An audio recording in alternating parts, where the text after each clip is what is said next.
अस्सलामु अलैकुम वरहमतुल्लाहि वबरकातुहू। अल्हम्दुलिल्लाहि रब्बिल आलमीन वस्सलातु वस्सलामु अला रसूलिहिल करीम व अला आलिहि व अस्हाबिहि अजमईन अम्मा बाद फ़अऊज़ु बिल्लाहि मिनश शैतानिर रजीम बिस्मिल्लाहिर रहमानिर रहीम। या अय्युहल्लज़ीना आमनू अतीउल्लाह व अतीउर रसूल व उलिल अम्रि मिनकुम फ़इन तनाज़अतुम फ़ी शैइन फ़रुद्दूहु इलल्लाहि वर रसूल इन कुन्तुम तुअमिनून बिल्लाहि वल यौमिल आखिर ज़ालिका खैरुन व अहसनु तअवीला। मैं सबसे पहले अल्लाह सुब्हानहु व तआला का शुक्र बजा लाता हूँ। बेपाया दरूद व सलामती हो मोहम्मद मुस्तफ़ा सल्लल्लाहु अलैहि वसल्लम पर। मुहतरम नाज़रीन किराम, 5th जुज़ 5वां पारा वल मुहसनात के बारे में आज मैं आपके सामने गुफ्तगू करने की सआदत हासिल कर रहा हूँ।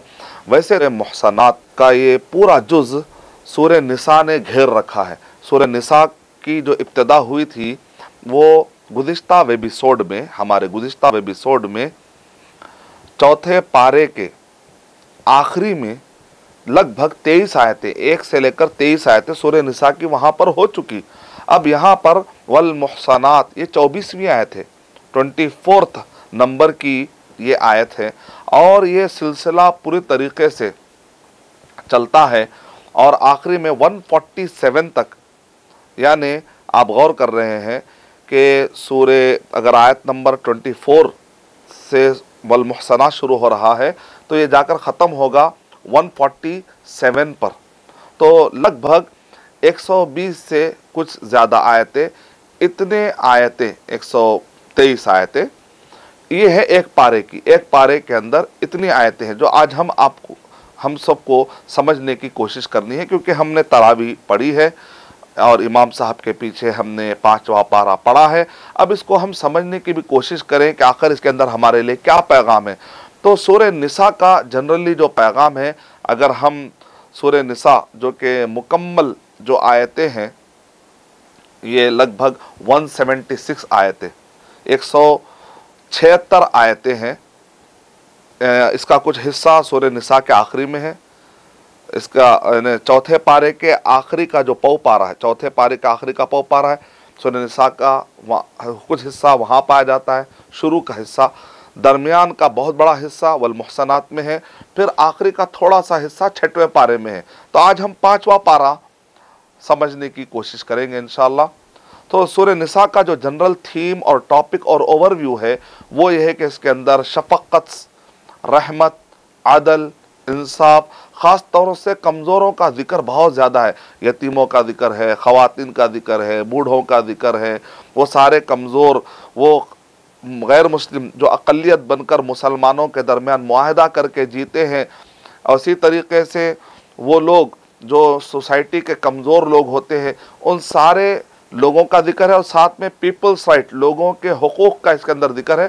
ख़ास तौर से औरतों का इसमें कसरत से जिक्र है, औरतों के हुकूक़ के बारे में, उनके समाजी हुकूक़ के बारे में, उनके जीने का हक़, उनके समाज का हक़, यहाँ तक कि उनकी हुर्रियत राय वला तअदुलूहुन्ना से समझ में आ रहा है कि औरत की आज़ादी जो अल्लाह ने जो उसको आज़ादी दी है उस आज़ादी को कोई छीन नहीं सकता। इतने ज़्यादा राइट्स की बात की गई है। अगर हम शुरू से लेकर आए तो सूरह फातिहा में तौहीद का जिक्र है। सूरह बकरा और सूरह आल इमरान में इस्बात रिसालत, रसूल सल्लल्लाहु अलैहि वसल्लम की नबूवत और आपकी रिसालत के साबित करने पर तवज्जो दी गई है। और यहूदियों ने जो एतराज़ात उठाए थे, गालिबन अगलब हिस्सा अहले किताब का तो जिक्र होता ही है, नसारा का गाहे बगाहे कहीं जिक्र आ जाता है, लेकिन ज़्यादा हिस्सा यहूदियों के एतराज़ात का है। आल इमरान में कहीं ना कहीं यहूदियों का जिक्र अहले किताब के नाहिए से आ जाता है, लेकिन ज़्यादा हिस्सा क्रिश्चियंस के जो एतराज़ात होते हैं वो सूरह आल इमरान के अंदर है। सूरह निसा और सूरह मायदा के अंदर नबी सल्लल्लाहु अलैहि वसल्लम की शरीयत मोहम्मदिया के बारे में काफ़ी डिटेल है कि शरीयत मोहम्मदिया, और यहाँ पर यहूदियों और ईसाइयों के एतराज़ात के जवाब सूरह निसा में भी है। यहूदियों और ईसाइयों के कुछ शुबहात और उनके गलत अकायद पर रद्द, इब्ताल बातिल मायदा के अंदर भी है। ये है एक मुकम्मल एक थीम जो हमको एक लड़ी में पुरो देती है। और सूरह निसा के अंदर यहूदी और क्रिश्चियंस दोनों के, ईसाइयों के दोनों के एतराज़ात का इसके अंदर जिक्र किया गया। और उलमाए कराम कहते हैं कि ख़वातीन को सूरह निसा पढ़ानी चाहिए। सूरह निसा माने वो सूरा जो निसा माने लेडीज़, ख़वातीन। ये दलील है इस बात की कि अल्लाह सुब्हानहू व तआला ने औरतों के हुकूक नज़रअंदाज नहीं किए। वैसे औरतों के हुकूक की गुफ्तगू 1945 के बाद UN में के चार्टर्स में बहुत बड़े पैमाने पर औरतों के हुकूक के बारे में गुफ्तगू हुई, लेकिन बहुत ही तवाज़ुन के साथ औरतों के हुकूक और फ़राइज़ जो बताए 1400 साल से भी पहले मोहम्मद सल्लल्लाहु अलैहि वसल्लम के ज़माने में जब कुरान मजीद नाज़िल हुआ, अहादीस बयान कर दी गई हैं, तो औरतों के हुकूक और फ़राइज़ को लेकर एक मुतवाज़िन अंदाज में, एक बैलेंस अंदाज में गुफ्तगू खुद कुरान मजीद में आई है। इसीलिए कहा जाता है कि औरतों को चाहिए कि वो सूरह अहज़ाब ज़रूर पढ़े, सूरह हुजरात अखलाकियात की इस्लाह के लिए ज़रूर पढ़े, मुआशरती और समाजी एतबार से औरतों को कैसे रहना है सूरह निसा ज़रूर पढ़ना चाहिए, सूरह नूर ज़रूर पढ़ लेना चाहिए। तो इन सूरतों को, सूरह मुम्तहिना भी पढ़ लेना चाहिए। इन सूरतों को पढ़ने से औरतों के लगभग मसाइल का इदराक हो जाएगा। सूरह बकरा के अंदर भी कई आयतें तलाक, ईला से मुताल्लिक़ आई हैं, तो सूरह बकरा के आयत नंबर 221 के बाद भी मुताला करते रहना चाहिए। औरतों के हुकूक को अच्छी तरह समझना है, तो इन सारे सूरतों और इन आयतों का ज़रूर खुलासा जहन में होना चाहिए। अब आइए बात आगे बढ़ती है। आयत नंबर 24 जहाँ पर वल मुहसनात 5वां पारा शुरू हो रहा है, आयत नंबर 24 से लेकर आयत नंबर 43 तक आप देखेंगे तो इसके अंदर किन से शादी करना और किन से शादी नहीं करना है इसका भी जिक्र आ गया। और शैतान किस तरीके से गुमराह करना चाहता है उससे चौकन्ना रहने के लिए भी कह दिया गया। और माल बातिल तरीके से मत खाओ, सूरह निसा नंबर 4 के आयत नंबर 29 अगर आप पढ़ते हैं, या अय्युहल्लज़ीना आमनू ला ताकुलू अमवालकुम बैनकुम बिल बातिल इल्ला अन तकून तिजारतन अन तरादिम मिनकुम वला तक़तुलू अनफुसकुम इन्नल्लाहा काना बिकुम रहीमा। यानी बातिल तरीके से माल नहीं खा सकते, यानी बातिल माने जिसका कोई बेस ना हो। आप अगर माल खाते हैं तो कुछ बेस हलाल होना चाहिए। कुछ हलाल बेस समझ में ही नहीं आ रहा है तो फिर वो शक के दायरे में चला जाता है। और क़यामत में बंदे के कदम उस वक्त तक नहीं हिल सकते जब तक कि उससे पूछा नहीं जाएगा। क्या पूछा जाएगा? उसकी उम्र के बारे में, कहाँ उसने गंवाई उसकी उम्र, और उसकी जवानी के बारे में, और माल के बारे में 2 सवालात हैं। इल्म के बारे में एक सवाल है आखिरी में, इल्म के बारे में पूछा जाएगा, जवानी के बारे में पूछा जाएगा, उम्र के बारे में पूछा जाएगा। लेकिन जब माल का मसला आया तो 2 सवालात है, कहाँ से उसने कमाया और कहाँ पर उसने खर्च किया। हम जाकर पूछते हैं गोश्त वाले से बड़े ही फ़ख्र से और बड़े ही अपने मुसलमानियत का एक डंका बजाते हुए कि क्या ये गोश्त हलाल है या नहीं। तो इसी तरह गोश्त वाले को भी हक़ पहुँचता है कि ये पूछे कि साहब आपके जेब में जो पैसा आया है वो भी इनकम सोर्स हलाल है या नहीं। आपके जेब में जो पैसा आया है उस पर भी तवज्जो देनी है, उस जेब से फिर जो जा रहा है उस पर भी तवज्जो देनी चाहिए। दोनों भी चीज़ों की बड़ी अहमियत है।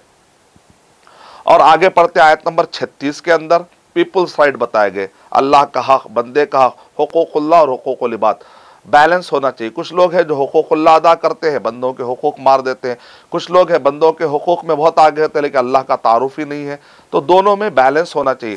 वअब्दुल्लाह वला तुशरिकू बिही शैअन बिल वालिदैनि इहसाना वबिज़िल क़ुरबा वल यतामा वल मसाकीन वल जारि ज़िल क़ुरबा वल जारिल जुनुब वस्साहिबि बिल जंब वब्निस सबील वमा मलकत ऐमानुकुम इन्नल्लाह ला युहिब्बु मन काना मुख्तालन फखूरा। आयत नंबर 36 में अल्लाह के हुकूक और बंदों के हुकूक दोनों के दरमियान, दोनों के हुकूक अदा करते वक्त पर तवाज़ुन होना चाहिए, बैलेंस होना चाहिए। अल्लाह की इबादत करो, उसके साथ किसी को शरीक मत करो। और वालिदैन के साथ हुस्न सलूक करो, और इसी तरीके से रिश्तेदारों के हुकूक अदा करो, यतामा, मसाकीन और पड़ोसी, वलजारि दिल क़ुरबा वलजारिल जुनुबी वस्साहिबि बिल जंबी, यानी कि साथ में रहने वाले या काम करने वाले, वब्निस सबील, मुसाफिर, वमा मलकत ऐमानुकुम, वो जिनको तुम्हारे सीधे हाथ पोजेस करते हैं, यानी वो सारे ग़ुलाम और लौंडियाँ, उनके भी हुकूक का ख्याल रखो। उनको भी हुकूक दिए गए हैं, शरीयत में उनको भी हुकूक दिए गए हैं। अल्लाह सुब्हानहू व तआला अकड़ने वाले, फ़ख्र करने वालों को अल्लाह सुब्हानहू व तआला पसंद नहीं करते। यानी कि अल्लाह सुब्हानहू व तआला कमज़ोरों का ख्याल करने पर उभार रहे हैं। और आयत नंबर 34 में अल्लाह सुब्हानहू व तआला ने शौहर और बीवी के दरमियान एक डिसिप्लिन कायम करने के लिए मर्द को अल्लाह ने एक दर्जा बुलंद किया। दर्जा बुलंद करने का मतलब है कि एक जिम्मेदारी ज़्यादा भी दी है, वो ये है कव्वाम बनाया। यानी डिसिप्लिन होना चाहिए कि दोनों में एक घर को लेकर चलने वाला एक सरबराह कौन है, जिसका हुक्म हो, जिसकी इताअत हो, लेकिन ज़ाहिर बात है वो गैर शरई हुक्म ना हो, शरीयत से टकराने वाला कोई हुक्म ना हो, कोई जुल्म वाला ना हो। और शरीयत में ये कहा गया कि अगर औरतें बाहर जाना चाहते, नमाज पढ़ने के लिए क्यों ना सही, वो अपने शौहरों से इजाज़त ले। और शौहरों से कहा गया कि औरतें अगर इजाज़त ले तो उनको इजाज़त दे दो। देखिए आखिर में तो इजाज़त मिल ही रही है, लेकिन डिसिप्लिन बताया जा रहा है कि मर्द को एक कव्वाम के एतबार से बताया गया है। और ऑनर कम्स विद रिस्पॉन्सिबिलिटी, जब भी कोई एक मर्तबा मिलता है तो जिम्मेदारी मिलती है। तो मर्द को ये जो कव्वाम का मर्तबा मिला, ये फ़ख्र के लिए, गुरूर के लिए या औरत पर बढ़ोतरी के लिए नहीं है, बल्कि मर्द पर एक जिम्मेदारी है, वो है फाइनेंशियल रिस्पॉन्सिबिलिटी, माल कमाने की रिस्पॉन्सिबिलिटी। यानी कि मर्द पर जिम्मेदारी है घर चलाने की, माली एतबार से घर में माल लाना, पैसा लाना, घर गृहस्थी चलाना, ये औरत की जिम्मेदारी नहीं है। अगर कोई औरत जिम्मेदारी उठाती है, मदद करती है शौहर की, पैसा कमाने के लायक होती है, अल्लाह ताला बरकत देता है और वो अगर मदद करती है तो इसका हुस्न सलूक है, लेकिन जिम्मेदारी नहीं है।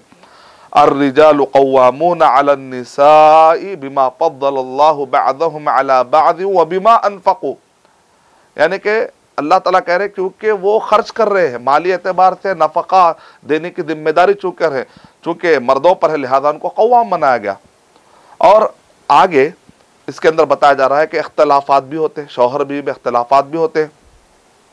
तो वहाँ पर जब लोग एतराज़ करते हैं कि इस्लाम ये कहता है कि औरतों को मारने की इजाज़त है, लेकिन ये आखिरी स्टेज है, मारने का स्टेज तो आखिरी है। कुरान मजीद में ये जवाज़ के तौर पर आया है। और नबी अकरम सल्लल्लाहु अलैहि वसल्लम ने कहा अकरहू, सही बुखारी के अल्फाज, सही मुस्लिम के अल्फाज पढ़ते हैं तो उसमें बताया गया अकरहू, मैं नापसंद करता हूँ कि आदमी औरत को मारे, फिर उस औरत ही के साथ फिर जिनसे ताल्लुकात या जिमा करता है, तो ये कैसे हो सकता है। तो नबी अकरम सल्लल्लाहु अलैहि वसल्लम ने कहा अकरहू, नापसंद करता हूँ, यानी कि जायज़ करार दिया गया है, लेकिन वो नापसंदीदा है, मकरूह है। इस एतबार से, लुग़वी एतबार से ये मकरूह है, यानी नापसंदीदा अमल है। इजाज़त होती है उस वक्त पर कि एक औरत को तलाक पड़ रही है, उसको बेघर किया जा रहा है, अब वो औरत कहाँ जाएगी, तो बेहतर है कि उसको सुधार कर, अगर कुछ ज़र्ब की नौबत आ जाती है, मारने की नौबत आ जाती है, तो वो लास्ट रिसोर्ट या लास्ट एक स्टेज है।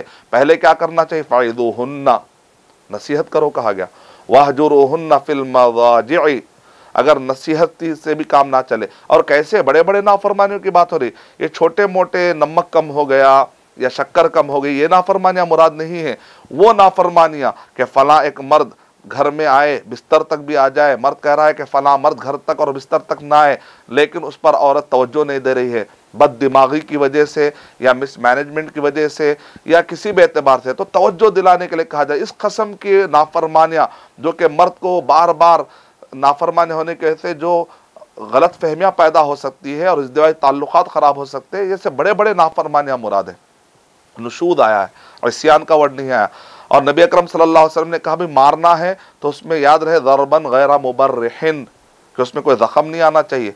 शुरुआत तो पहले नसीहत से होनी चाहिए, बाद में बिस्तर अलग कर दो, उसके बाद ज़र्ब का, यानी आगे बहुत आगे चलकर जब कोई बात नहीं बनी तो ज़र्ब की इजाज़त दे रहे, वो भी इतने कंडीशन लगाकर कहते हैं कि भाई अगर आप ऐसा मारेंगे और बगल नज़र आए तो वैसा भी नहीं, यहाँ तक के कोड़े जो बरसाए जाते हैं उनको तक कहा जा रहा है, यानी हुदूद और तादीरात में जब जल्लाद कोड़े बरसाया था तो उसको भी ऐसे ही मारने का हुक्म है, बगल भी नहीं दिखना है। तो आप अंदाजा लगाइए। तो मार के कई माने आते हैं, आप ऐसे मारते हैं, ये भी मार है।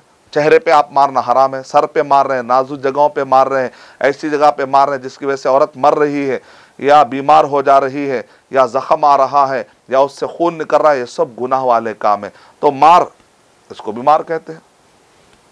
तो जिससे कि औरत को समझ में आता है मेरा शौहर मुझे ऐसा कर रहा है, तो मतलब निकला कि शायद नाराज है, बस इसको भी मार कहते हैं।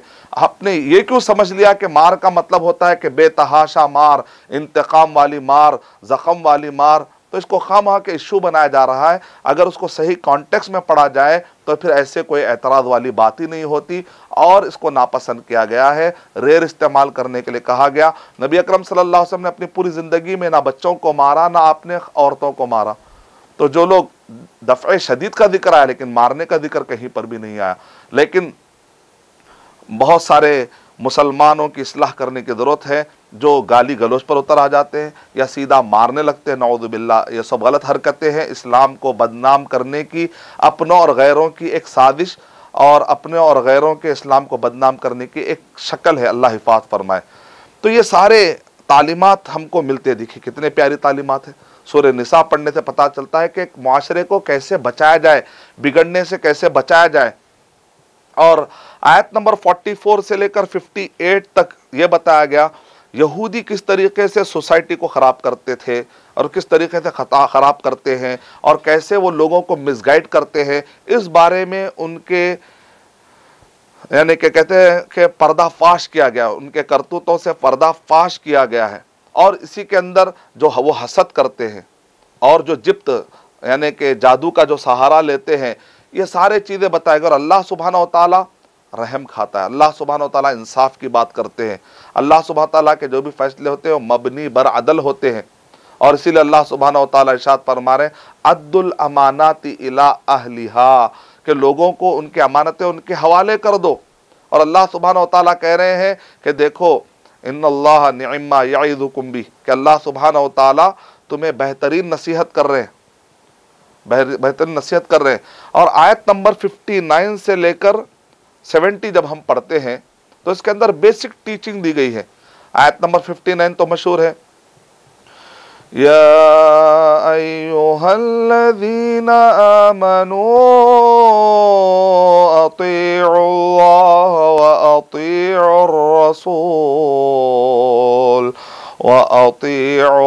रसूल व उलिल अम्रि मिनकुम फ़इन तनाज़अतुम फ़ी शैइन फ़रुद्दूहु इलल्लाहि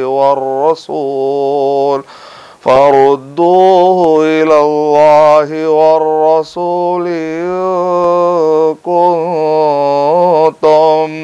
इन कुंतुम तु'मिनूना बिल्लाहि वल यौमिल आखिर ज़ालिका खैरुन व अहसनु तावीला। देखिए, बेसिक बातें हैं जिसका हमें ख्याल रखना है। अगर हम कामयाब होना चाहते हैं अपने घरेलू ज़िंदगी में, समाजी ज़िंदगी में, मुआशरती ज़िंदगी में, और साजिशों से बचना चाहते हैं, दुश्मनों के साजिशों से बचना चाहते हैं, शैतान के हमलों से बचना चाहते हैं, अल्लाह और उसके रसूल सल्लल्लाहु अलैहि वसल्लम की इताअत, अतिउल्लाह व अतिउर रसूल। और साथ में कहा उलुल अम्र, मुआशरे के जो दान है दुनियावी एतबार से, दीनी एतबार से जो अइम्मा है, मुहद्दिसीन है, इन सब की भी इताअत करेंगे। लेकिन यहाँ पर अतिउ का वर्ड नहीं आया। अल्लाह अतिउल्लाह व अतिउर रसूल व उलिल अम्रि मिनकुम, यानी अल्लाह और रसूल के से पहले अतिउ का वर्ड आया, लेकिन उलुल अम्र से पहले अतिउ का वर्ड नहीं आया। उलमाए किराम ने इससे एक नुक्ता निकाला कि अल्लाह और उसके रसूल सल्लल्लाहु अलैहि वसल्लम की इताअत गैर मशरूत है, शर्त नहीं लगा सकते आप। लेकिन उलुल अम्र, अइम्मा की, मुहद्दिसीन की और मुआशरे में जो बड़े होते हैं सियासी एतबार से, उन सब की इताअत होगी। लेकिन शर्त यह है कि वो अल्लाह और उसके रसूल सल्लल्लाहु अलैहि वसल्लम के मुताबिक हो, किताबुल्लाह और सुन्नत रसूल के मुताबिक हो। अगर वो ना हो तो फिर इनकी इताअत ज़रूरी नहीं होती। फिर आगे बताया जा रहा, और भी वादे क्लियर हो गई बात, फ़इन तनाज़अतुम फ़ी शैइन फ़रुद्दूहु इलल्लाहि वर्रसूल। उलुल अम्र नहीं है। देखे, अगर तुम में इख्तिलाफ हो जाए तो ऐसे वक्त पर अल्लाह और उसके रसूल की तरफ लौटाना। अल्लाह की तरफ लौटाने से मुराद कुरान, रसूल की तरफ लौटाने से मुराद सुन्नत रसूल, अहादीस, सही अहादीस। यानी यहां पर उलुल अम्र की तरफ लौटाने की बात नहीं हो रही है। इस पर आप गौर करिए आप। यानी मतलब यह है कि जब इख्तलाफ हो जाए, कॉन्ट्राडिक्ट हो जाए, तो ऐसे वक्त पर उलुल अम्र की इताअत नहीं है, सिर्फ अल्लाह और उसके रसूल की इताअत होनी चाहिए।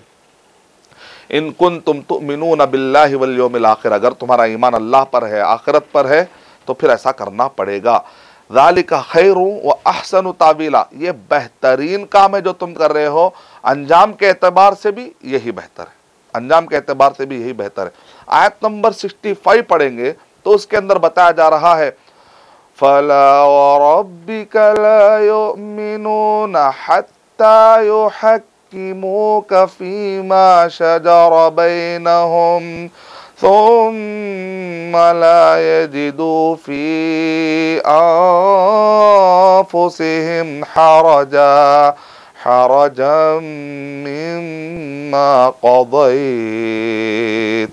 मिम्मा क़ज़ैत व युसल्लिमू तस्लीमा। वो मोमिन हो ही नहीं सकते तेरे रब की कसम, जब तक के अपने झगड़ों में अल्लाह के नबी वो आपको अपना फैसल, हकम और जज ना बना ले। यानी अच्छे हालात में तो सब कहते हैं अल्लाह रसूल, अल्लाह रसूल, लेकिन जब आदमी गुस्से में हो, जब आदमी इख्तलाफ की शिद्दत में हो और अपना हक मांग रहा हो, उसको पता चल जाता है कि कुरान और सही हदीस के मुताबिक तेरा हक नहीं है, वो कहता है मैं राजी हूँ। ये शिद्दत, गुस्से और टफ कंट्रोल होता है। उस वक्त पर भी अगर वो अल्लाह और उसके रसूल सल्लल्लाहु अलैहि वसल्लम की इज्जत करने वाला बन जाता, मतलब बंदा कामयाब है, उसके ईमान के तकमील और उसके एग्जाम के कामयाबी की दलील मिल गई। आयत नंबर 70 में और अच्छी बात कही गई, वमन युतिइल्लाह वर्रसूल फउलाइका मअल्लज़ीना अनअमल्लाहु अलैहिम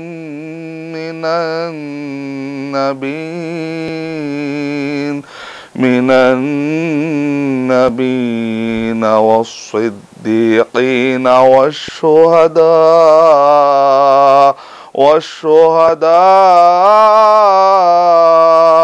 वस्सालिहीन वहसुन उलाइका रफ़ीक़ा। अल्लाह और उसके रसूल सल्लल्लाहु अलैहि वसल्लम की इताअत करेंगे तो अल्लाह सुब्हानहू व तआला कह रहे इनाम वालों के साथ तुम्हारा शुमार कर दिया जाएगा। कौन है वो इनाम पाने वाले? नबीयीन, सिद्दीकीन, शुहदा, सालिहीन। ये बेहतरीन रफ़ाक़त है उन लोगों को मिलेगी जो अल्लाह और उसके रसूल सल्लल्लाहु अलैहि वसल्लम की इताअत करेंगे। अब आयत नंबर 71 से लेकर 94 तक बताया गया, उसके अंदर वो दिफाए नफ्स के लिए, एक आदमी अपने आप से दिफा करने के लिए, दुश्मन का जब हमला होता है उस पर, तो दिफाए नफ्स के लिए, अपने आप से दिफा करने के लिए इस्लाम में जो इजाज़त दी गई है, और दुनिया का हर कानून सेल्फ डिफेंस की इजाज़त देता है, तो वहाँ पर वो कवानीन बताए गए, वो अखलाकियात बताए गए कि आदमी दिफा करते वक्त पर भी किन अखलाक का ख्याल रखे, रूल्स और रेगुलेशंस का ख्याल रखे, हुदूद को पार ना करे, कमज़ोरों पर तैश में आकर अत्याचार ना करे, दहशत गर्दी का कोई सवाल नहीं उठ सकता, और इसी तरीके से दहशत गर्दी के रास्ते पर वो ना जाए, फसाद बर्पा ना करे, बल्कि आदमी दिफाए हक और दिफाए नफ्स के दौरान ये कोशिश ये करे कि अमन कायम हो। क़ुव्वत का भी इस्तेमाल होता है तो पीस कीपिंग फोर्स कहा जाता है। आज के दौर में भी दुनिया में जो हुकूमतें क़ुव्वत इस्तेमाल करती है, जब उनसे पूछा जाता है आप क़ुव्वत इस्तेमाल क्यों कर रहे हैं, तो वो कहते हैं पीस कीपिंग फोर्स, अमन कायम करने के लिए क़ुव्वत का इस्तेमाल करते हैं।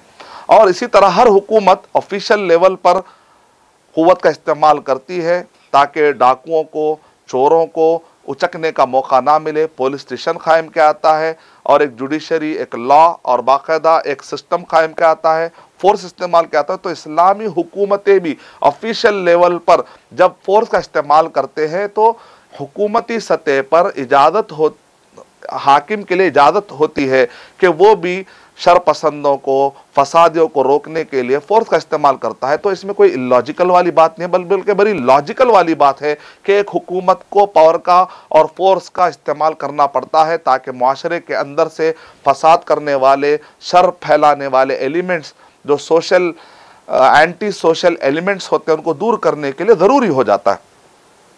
और लेकिन आम आदमी कानून को अपने हाथ में नहीं ले सकता। इज्तिमाई मसलों में आदमी इनफरादी राय देने से बचे, इसीलिए कहा गया सूरह निसा सूरह नंबर 4 के आयत नंबर 83 में, वइज़ा जाअहुम अम्रुम मिनल अम्नि अविल खौफि अज़ाउ बि, जब भी कोई अमन वाली या खौफ की बात आती है तो उड़ा देते हैं, ऐसा नहीं उड़ाना चाहिए।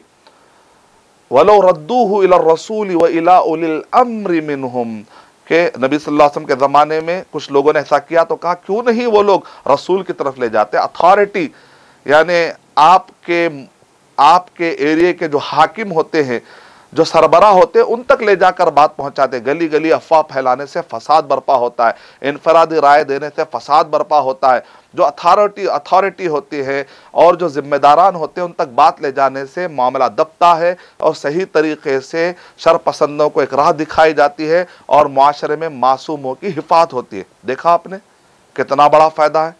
इस तरीके से एक सिस्टम बताया जा रहा है, यानी कि फोर्स का इस्तेमाल भी कैसे करना चाहिए। उसका मकसद दहशतगर्दी ने, उसका मकसद फसाद ने, बल्कि फसाद का खात्मा है, अमन का क़याम है। ये सारे मसाइल गुफ्तगू में आ रहे हैं। और आयत नंबर 95 से लेकर आयत नंबर 104 में फिर यह बताया गया कि वो मॉरल्स क्या होने चाहिए, वो अखलाकियात क्या होने चाहिए, जो दिफाए नफ्स के दौरान आदमी अपना दिफा करते हुए, क़िताल के दौरान, जिहाद के दौरान, जंग के दौरान किन किन अखलाकियात का ख्याल करना है ताकि किसी मासूम पर और मजलूम पर उस दौरान भी अत्याचार ना हो। आयत नंबर 105 से लेकर 135 के दरमियान भी बहुत प्यारी प्यारी बातें हमें मिलती हैं। मिसाल के तौर पर आयत नंबर 115 में यह बता दिया गया, जो नबी और सहाबा के रास्ते से हटकर चलते हैं और जो शिर्क करते हैं, वो दरअसल शैतान के रास्ते पर जा रहे हैं। वमन युशाक़िक़िर रसूल मिन बअदि मा तबय्यन लहुल हुदा वयत्तबि' गयरा सबीलिल मुमिनीन नुवल्लिहि मा तवल्ला वनुस्लिहि जहन्नम वसाअत मसीरा इन्नल्लाह ला यग़फ़िरु अन युशरक बिही व यग़फ़िरु मा दून ज़ालिका लिमन यशा वमन युशरिक बिल्लाहि फ़क़द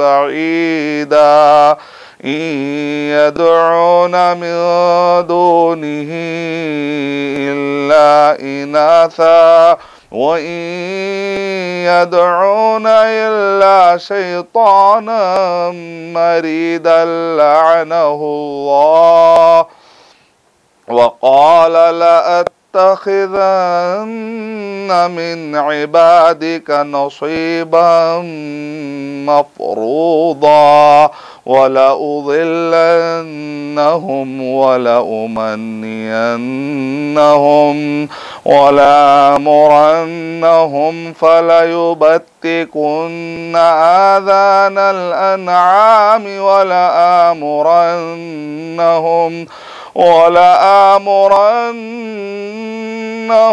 फलयुग़य्यिरुन्न ख़ल्क़ल्लाह वमन यत्तख़िज़िश्शैतान वलिय्यन मिन दूनिल्लाह फ़क़द ख़सिरा ख़ुस्रानन मुबीना यईदुहुम वयुमन्नीहिम वमा यईदुहुमुश्शैतानु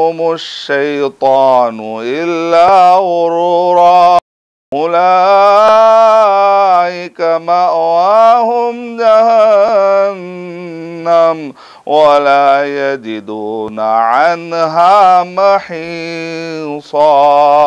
आयत नंबर 115 में नबी और सहाबा के रास्ते से हट जाएंगे तो आदमी उसी रास्ते से जहन्नम में चला जाएगा। आयत नंबर 116 में है, जो शिर्क करता है अल्लाह सुब्हानहू व तआला कह रहे हो कि दूर की गुमराही में जा पड़ता है और अल्लाह ताला आदमी के शिर्क को माफ़ नहीं करता। आदमी अगर इसी हालत में मर गया, उसने तौबा नहीं की, तो अल्लाह सुब्हानहू व तआला माफ़ नहीं करता। इसके अलावा अगर कोई है तो अल्लाह चाहे तो माफ़ कर सकता है। बंदा अगर तौबा भी ना करके मर जाए लेकिन अल्लाह ताला माफ़ कर सकता है। लेकिन शिर्क करता है और तौबा नहीं करता है तो उसको कोई बचाने वाला नहीं है। दरअसल ये लोग शैतान मरीद के रास्ते पर चल रहे, अल्लाह लानत करे। और शैतान ने अल्लाह ताला से कहा था कि मैं तेरे बंदों में से कुछ को लेकर रहूँगा। जो शिर्क करते हैं, नबी और सहाबा के रास्ते से हटते हैं, वो शैतान के रास्ते पर जाते हैं, मनमाने अंदाज में कुरान की तफसीरें कर देते हैं। अल्लाह हिफाज़त फरमाए। और शैतान के जो वादे हैं वो सच्चे नहीं होते। अल्लाह ताला कह रहे हैं कि आखिरी में जहन्नम ले जाएगा और फिर जहन्नम से कोई बचाने वाला नहीं होगा। तो ये सारी बातें आयत नंबर 105 से लेकर 135 के दरमियान बहुत खुले खुले वाज़े अंदाज में अल्लाह सुब्हानहू व तआला ने हमको समझाया है। आयत नंबर 150 से लेकर 170 तक अगर हम पढ़ते हैं तो उसके अंदर अहले किताब के मुख्तलिफ किस्म के इनहराफात का जिक्र आया है। अहले किताब किस तरीके से इनहराफ करते हैं और उनके क्या क्या कमज़ोरियाँ थी जिसकी वजह से उनको सबुकदोश किया गया, उनको सियादत से क़यादत से निकाला गया, उनकी फ़जीलतें छीन ली गई। और उसके बाद बनी इस्माइल में मोहम्मद सल्लल्लाहु अलैहि वसल्लम को अल्लाह ताला ने और इस उम्मत मोहम्मदिया को अल्लाह ताला ने बड़ी इज़्ज़त दी है। और क्यों क़यादत छीन ली गई, उनके कमज़ोरियों का जिक्र हुआ और उन्होंने जो जो भी अल्लाह सुब्हानहू व तआला पे इफ्तरात बांधे उन सारे चीज़ों का बहरहाल जिक्र हुआ। मुनाफिकों से दूर रहने के लिए कहा गया। ये सारे मसाइल का जिक्र आता है। आयत नंबर 171 से लेकर 176 तक अगर आप पढ़ते हैं, यानी इसके बाद तकरीबन एक दूसरा पारा शुरू हो रहा है, दूसरा पारा शुरू हो रहा है और छठवें पारे में भी हम जा रहे हैं। कुछ हिस्सा हम इसलिए लेते हैं ताकि बड़ी मुनासबत है। तो उसके अंदर अल्लाह सुब्हानहू व तआला ने अहले किताब को कहा कि तुम गुलू से बचो, शिर्क से बचो। और आखिरी में कहा गया कि देखो ये कुरान है, ये बुरहान है। ए अहले किताब, तुम अगर वापस आना चाहते हो तो ये बुरहान है, ये कुरान है, इसकी रोशनी में तुम अपनी इस्लाह कर लो। ए यहूदियों, ए नसरानियों, तुम अपनी इस्लाह कर लो। तो ये अहले किताब और इन नसरानियों के बारे में बार बार हमें क्यों बताया जा रहा है? पहली बात तो ये है कि उम्मत मुस्लिमा को हर जगह पर इनसे साबका पड़ता है, तो इनका बैकग्राउंड समझाया जा रहा है, इनका मिजाज समझाया जा रहा है ताकि हम उनको जहन्नम से बचाने की फिक्र करें। बैकग्राउंड अच्छा पता रहेगा तो बात करने में आसानी रहेगी, डील क्लोज करने में आसानी रहेगी। उनको जहन्नम से बचाने के लिए आपको कामयाबी मिल सकती है इंशाअल्लाह, अगर अल्लाह चाहा, अल्लाह अगर तौफीक दे। और इसी तरीके से किस किस तरीके से तारीख में इन्होंने नबियों को सताया, ये भी पता होने से नबी अकरम सल्लल्लाहु अलैहि वसल्लम को, सहाबा कराम को भी तसल्ली हो रही है। और अगर कहीं पर मुसलमान इनसे कुछ तकलीफ उठाते हैं तो उनको भी तसल्ली होती है कि भाई तारीख में भी ऐसा इन्होंने किया है। ज़रूरी नहीं कि आपके बुरे होने की वजह से ही सामने वाला सताए, बाज़ औक़ात सामने वाला भी शरारत में मुब्तला हो जाता है, शैतानी हरकतें करने लगता है, नतीजे में आपको सताता है। तो इतने ज़्यादा आप सेंसिटिव ना बने कि शायद मेरी वजह से कुछ हो रहा है, मेरी वजह से कुछ हो रहा है। इतना भी ज़्यादा ओवर रिएक्ट करने की ज़रूरत नहीं है। समझ जाना चाहिए कि दुनिया में कुछ कौमें होती हैं जो शरारत करती हैं। तो कुछ कौमों के बारे में, पूरे नहीं, पूरे अहले किताब ने, कुछ अहले किताब, क्योंकि अच्छे अहले किताब की तारीफ भी आई है, जो लोग मान लेते हैं, जो लोग खामोश रहते हैं, जो मासूम है, जो इनोसेंट है, उनके बारे में कुरान मजीद ने अच्छे तरीके से उनका जिक्र किया है। लेकिन वो जो दुश्मनी पर आते, वो जो शरारत करते, उन अहले किताब के बारे में गुफ्तगू हो रही है कि उनसे किस तरह से चौकन्ना रहना है। तो ये दोनों भी वाज़ेह तौर पर तसव्वुर करते हुए क्लियर बात होनी चाहिए। आयत नंबर 171 में अल्लाह ताला ने कहा, या अहलल किताब ला तग़लू फी दीनिकुम वला तक़ूलू अलल्लाहि इल्लल हक़ इन्नमल मसीहु ईसा इब्नु मरयम रसूलुल्लाहि व कलिमतुहु अलक़ाहा इला मरयम व रूहुम मिन फ़आमिनू बिल्लाहि व रसूलिहि वला तक़ूलू सलासा इंतहू खैरल लकुम इन्नमल्लाहु इलाहु वाहिद सुब्हानहु अन यकून लहु वलद लहु मा फिस समावाति व मा फिल अर्द व कफ़ा बिल्लाहि वकीला। अहले किताब, गुलू मत करो, हक बात कहो, अल्लाह पर जो भी बात कर रहे हो हक बात कहो। ईसा अलैहिस्सलाम तो मरियम अलैहिस्सलाम के बेटे, अल्लाह के रसूल हैं। वो एक कलीमा है कुन फयकून, जिसके कहने से अल्लाह सुब्हानहू तआला ने बगैर बाप के पैदा किया। इससे पहले आदम अलैहिस्सलाम को दूसरी आयतों में बताया गया कि बगैर बा और बाप दोनों के पैदा किया, और हव्वा अलैहिस्सलाम तो मर्द से निकल रहे हैं। तो मिराकलस बर्थ की वजह से इतना मुतासिर ना हो जाए कि तुम खुदा समझने लगो, तो दूसरी आयतों के पढ़ने से पता चलता है। यहाँ पर भी अल्लाह सुब्हानहू तआला कह रहे हैं वो एक कलीमा है जो कुन फयकून कहने की वजह से, अल्लाह सुब्हानहू तआला के उस फैसले की वजह से, बगैर अल्लाह मोहताज नहीं है कि मर्द ही से पैदा करे। अल्लाह ताला ने मरियम अलैहिस्सलाम की करामत और उनकी अज़मत के बगैर किसी शौहर के, मरियम अलैहिस्सलाम ने एक बेहतरीन बेटा, उन्होंने एक विलादत, अल्लाह ताला ने उनको बच्चे से नवाजा। और अल्लाह सुब्हानहू तआला कह रहे हैं अलक़ाहा इला मरियम व रूहुम मिन, और अल्लाह सुब्हानहू तआला की तरफ से, अल्लाह के हुक्म से एक रूह आई और बच्चा पैदा हुआ। तो ये अल्लाह के फैसले की तरफ से था।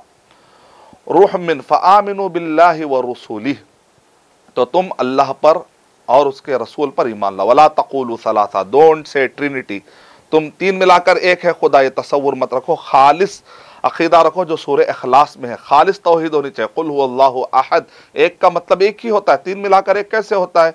कौन सी मैथ्स पढ़ी है तुमने? वला तक़ूलू सलासा इंतहू खैरल लकुम, इससे रुक जाओ, यही तुम्हारे लिए बेहतर है। इन्नमल्लाहु इलाहुन वाहिद, अल्लाह तो एक ही है। सुबहाना, पाक है वो ज़ात। अन्ना यकून लहू वलद, कहाँ से उसके लिए लड़का होगा? लहू माफिस समावाति व माफिल अर्द, आसमानों और ज़मीन में जो कुछ भी है सब अल्लाह ताला उसका मालिक है। वो अल्लाह ताला का हिस्सा नहीं है, वो अल्लाह ताला का बेटा या अल्लाह ताला का हिस्सा बनाने की कोशिश मत करो, वो सब मखलूक़ात है। लहू माफिस समावाति व माफिल अर्द व कफ़ा बिल्लाहि वकीला, और अल्लाह सुब्हानहू तआला कारसाज है। तो ये बेहतरीन आयतें हैं, इस पर गौर व तदब्बुर करने से हमको ईसाई हज़रात को भी इस्लाम समझाने और उनका बैकग्राउंड समझकर उनको जहन्नम से बचाने की हम फ़िक्र कर सकते हैं। मैं अल्लाह ताला से दुआ करता हूँ कि अल्लाह सुब्हानहू तआला हमें इन आयतों पर गौर व फ़िक्र करके अपना ईमान पहले सही करने, अपना अमल सही करने और दूसरों को दावत और इस्लाह का काम करने के लिए हमें तवज्जो देने के अल्लाह तौफ़ीक़ अता फ़रमाए। आमीन व आखिरु दअवाना अनिल हम्दुलिल्लाहि रब्बिल आलमीन। अस्सलामु अलैकुम व रहमतुल्लाहि व बरकातुहू।